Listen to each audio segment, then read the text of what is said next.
This recording is to talk about how to create a correlation matrix.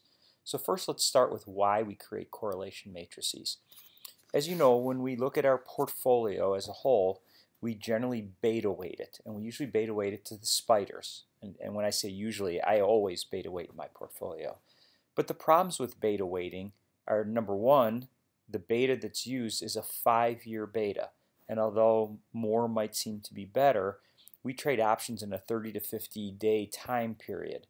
And sometimes correlations break down or change over time. So sometimes I want to see a shorter term correlation. That's the first reason. The second reason is, let's say for example that we have a book that has 5 tech stocks and each stock is long 200 deltas. So I've got 1,000 long deltas in my technology on a beta weighted basis. And I have 5 oil and gas stocks that are each short 200 deltas. So I have a short 1,000 deltas. So my overall beta weighted book says I have no delta risk. And yet I know from my experience that sometimes oil and gas is more correlated with technology and other times is less correlated with technology. So I like to look at my book in a bunch of different ways. So when I'm constantly doing correlation matrices to kind of see areas of my book that I have questions about or that I doubt the beta weighting on. So I'm going to go do one real quickly. Let's say that we have Google and Baidu both in our book. And we want to see, we think that they should be very highly correlated. They're both search engines. One's China, one's America, but we think they're going to have a high correlation. But I just want to make sure of that because I have some fairly large, what I consider to be offsetting positions in them. So what I do, first thing I do is I go to the internet and I go to Yahoo Finance, which is finance.yahoo.com. And over here on the left-hand side, under lookup, I put in one of my symbols. In this case, we'll put in Google. It gives me a bunch of information on Google. And over here on this bar on the left, near the top, is one for historical prices. So I click on that. Now I already know that the 5-year beta is given to me on the TOS platform. So I'm going to do a 3-year, a 1-year, and a 3-month correlation. So I put in October 10th, 2010 to October 10th, 2013. It's daily. I click on Get Prices. Okay, now I scroll down to the bottom of this page, and there's a button here for Download to Spreadsheet. So I click on that. It gives me all the data in a format, comma delimited format. So I select all, I copy this, and I go over to Excel, and I go to A2, and I paste my data in. Now, as you can see, it didn't put it into columns properly, so I'm going to have to force it into columns. So to do that, I click on this Data tab right up here, and there's a button here, Text to Columns. I click on that, and it opens up a little conversion window. So it's already clicked on delimited. I click Next, and now this one is comma delimited, so I click on comma, and I say Finish. And it drops it nicely into columns for me. So the only things I need to do a correlation are the date, just to make sure I have it all lined up properly with my next one, my next name, and the adjusted close.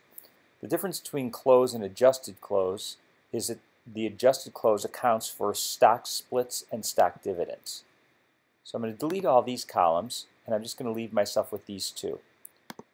And I left row 1 open because I'm going to go in now and I'm going to type in which symbol is which. So there's Google. So that's my first name.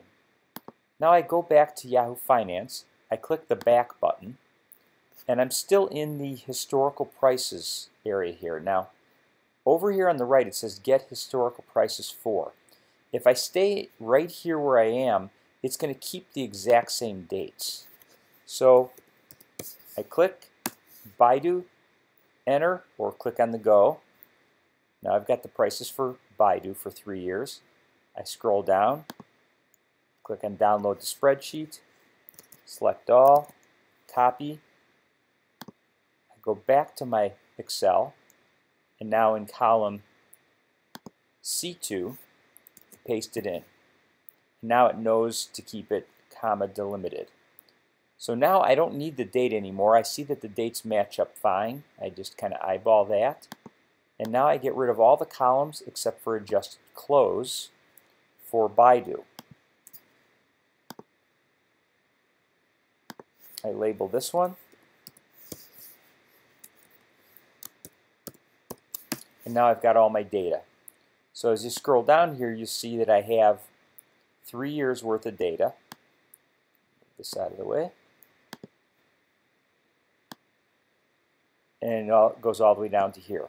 So I'm now going to set up, I'm going to do a 3-year, a 1-year, and a 3-month correlation. So to do that, let's start with the 3-year. I type equals CORREL, and you'll see it comes up as a function. I click on it, and what it's asking me for is for 2 arrays separated by a column. So the first array is going to be all the prices for all 3 years for Google. So I click on this, go up to the top, I hold the shift key, click on the top one, and I've got it all. Now I just hit comma, and now it's looking for my second matrix. So I click on Baidu's first price, scroll down to this last one, hold the shift key, click on there, hit enter, and I'm done. And interestingly enough, over this 3-year period, they are actually negatively correlated. I have a negative 0.38 correlation. So now I'm going to do the same thing with a 1-year. So to do that, I do equals CORREL, or when it comes up, I can click on it. I'm going to scroll up to the top here. It starts on October 9th of 13. So I'm going to go down to October 9th of 12 to start.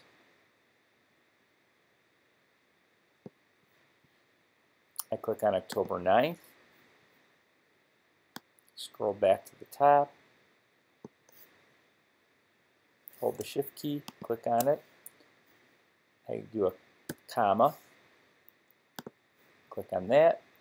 Go back down to cell 253, which is what it had me do for the other. Hold the shift key and hit enter. There's my 1-year correlation. So for 3 years it was negatively correlated, negative 0.38. For 1 year it's been positively correlated at positive 0.33, which is not a very high correlation. And now I'm going to do a 6-month. Same thing, equals CORREL. Since I started on October 9th, I'm going to be looking for July 9th to start now. So I click on that,